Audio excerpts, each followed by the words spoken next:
Oh yeah, sexy biscuits. Nice. Long was 1975. A YouTuber's on the rise. Reviewing games late at night and sometimes friends. But Long was 1975.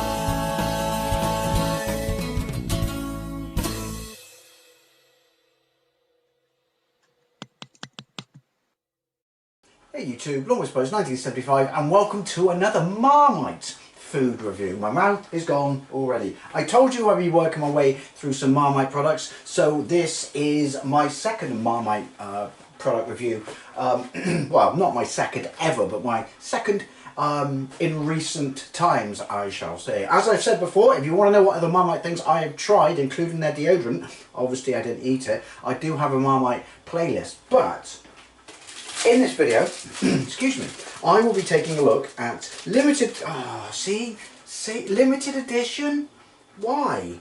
If this is nice, why can't you just make them indefinitely? What is this with Marmite products? And more often than not, they just, apart from traditional Marmite spread, obviously, because it's so popular, but everything else is just, it's on a timed existence. It does frustrate me greatly.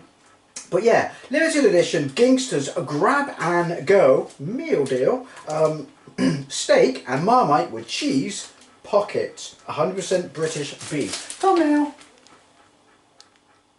So I showed you one of these recently that I picked up, and then my friend Elia, she picked up another two for me, not knowing that I had picked one up. Well, someone had picked it up for me. So I have two. I gave one of them away to someone who loves Marmite as much as me to try, but I did not ask them what they thought of it because I want this to be a complete and utter surprise. Now, here's the thing about Ginsters. They're extraordinarily popular. They're I would say they're a premium brand in this country, but I would not say that they necessarily use premium ingredients, because this is steak. Yeah, this is going to be cheap ass beef. Now, the thing about Ginsters is most of us at some point have had one, and we usually have them like when you're at work, regardless of your job, as a quick and easy hot snack. I'm still dying here, which you would blast in the microwave. Now, obviously they don't warrant firing up the oven and shit like that, and I'm pretty sure no one's ever done one in the oven. But here's the thing, since we now have access to air fryers, I'm going to do these in the air fryer, because I have done Ginster products before in the air fryer, and I'm not saying it turns them into like gourmet AAA plus, you know, food and shit like that, haute cuisine, but it does make them substantially better. I mean, if you've ever microwaved, don't microwave it. Don't microwave a Ginster if you're at home and you have access to an air fryer, because if you microwave them, they come out soggier than a liberal's tears when he sees a speech by Donald Trump on the BBC. True story. They're just, yeah, you'll burn the roof of your mouth, they'll split all over the shop, and the pastry just turns into toilet paper, damp toilet paper. So I am going to try, well, I'm going to do one first. I'm not going to do them both at the same time, but I'm going to do it for, I don't know, 3 minutes aside in the air fryer. That might be a bit much, because the thing about these is, this is £1.30. I don't know if it's because they're limited edition. I don't know if it's because them having to use Marmite as an ingredient makes it more expensive. But these are only 100 grams. Only 100 grams. Your standard Ginster slice. And to be fair, they do have a decent, you know, variety of flavours. They also do vegan stuff, but no one gives a shit about that as far as or eats them, because no one gives a shit about vegan stuff. But yeah, they're all normally 170 grams. So why this is 100 grams, don't know. Anyway, it's 20 to 2. This isn't my lunch. This is just a snack. I don't know what I'm going to have for my lunch. I'm probably going to have the other one of those, and then still have something on top of it, because I'm growing loud with a tapeworm. Who says hello? Robert says hello. Hello. So let's bang this in the air fryer. Well, let's take it out first and see if there's any strength or smell to it. By that I mean Marmite.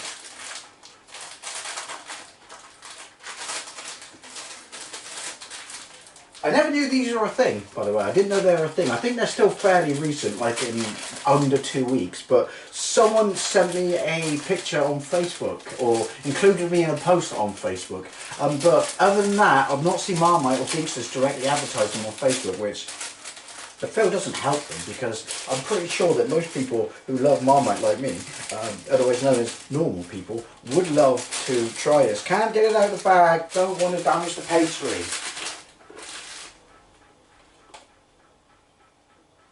There's a little bit, a tinge of Marmite, but it just smells of Ginsters pastry. This is what I mean, this is what you're working with, right? Before you microwave it. It's soft and a little bit squidgy, so fuck it. In the air fryer it goes. 3 minutes. At 200 degrees Celsius, because we care not for the Fahrenheit, and everything in an air fryer should be done at 200 degrees Celsius. So we'll flip this in about 3 minutes time and blast the other side. Right, so coming up to 3 minutes. Am I overdoing it for 3 minutes? Don't know. But yeah, let's flip this bad boy. Ooh, a little bit of a splidge going on there. It's crispened up though, which is what we want. So just crispen up the bottom of this bad boy, and it should be jobs are good then. Right, so another 3 minutes. Like I said, it might be a bit much, it might not, but I do want to make sure everything inside is piping hot. It's not a question of that we've got to cook it, or we get botulism or some shit like that, because obviously this stuff is pre-cooked. I just want it to be crispy, and I want it to be warm throughout, because I'm dying here. It's got Marmite in it, so you know, I want to give it the best possible chance in life, if you will. So here we go, coming up to 6 minutes. So let's stop this bad boy. Like I said, I'm probably overdoing it, but it's the air fryer. What can possibly go wrong? You just can't fuck it up as much as a microwave. Gonna need a plate and a knife, because I want to cut it in half to see what it looks like. Yeah, see, look at that. Ow. It's going to be banging. Well, I hope it's going to be banging. Put you here. I won't wash you, because I'm pretty much going to eat this other one straight away afterwards. But we're going to give it a cut. See that crunch? I cannot tell you how nice the batter feels. The batter. The pastry compared to, I'm dying here, if you microwave it, obviously. Immediately, first of all, I was going to say immediately I can smell Marmite. It smells of your traditional steak gravy that you always get in a steak bake, you know, if you buy a pocket, if you will, from Ginsters. However, I can smell a tinge of Marmite, but I don't know what I was expecting for like the cheese content, but let's be honest, it's not like a Philly cheesesteak or anything, is it? So we weren't going to see that anyway. But let's try this bad boy. I will need a fire extinguisher of choice.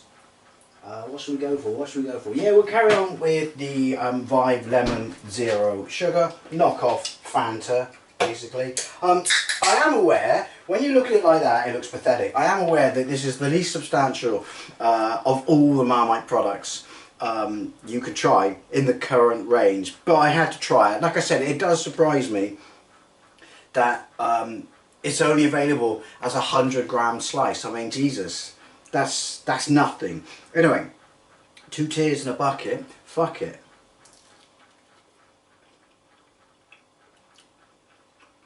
Ooh. Right, again. Ooh. It's got a bit of a Marmite kick. Well, I would hope so, but yeah, you may not be able to smell it, but you can taste it, and it pairs really well with Ginsters steak gravy. To be fair, Marmite pairs really well with gravy and sauces anyway. But yeah, and also, like I said, I cannot express how good it is, like how much better you make the pastry if you bang it in an air fryer.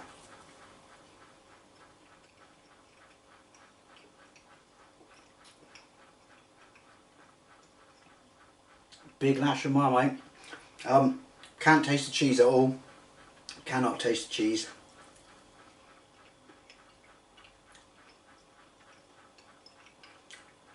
Big kick of Marmite. I am liking that. I'm liking that a lot. That's really nice. I'm so glad that they didn't stimp on the Marmite. Here's the thing. It's not a deal breaker, but if you eat Ginsters, you know this. The steak's not exactly grade A or premium steak.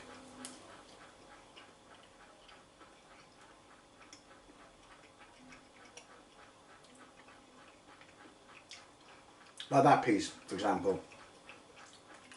It's gristly, it's a bit chewy, it's the letdown of this. But that's not fair because you know what you're in for. If you eat Ginsters and you're trying this for the Marmite, well, you know what you're in for when it comes to the meat.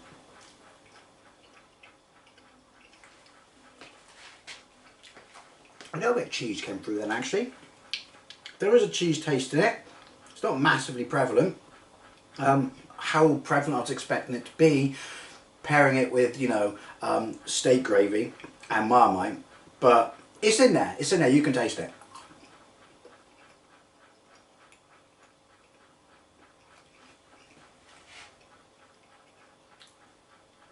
But the actual taste of the sauce with the Marmite, excuse me, pig, eating with my mouth. Well, bloody well, I hope I was eating with my mouth, eating with my mouth full. Talking with my mouth full. I'll shut up. The pairing of the steak gravy and the Marmite worked absolutely fantastic. If you like Marmite, you need to try this. Obviously, if you eat Ginsters, you know exactly what I've just said. The meat's not amazing or anything like that.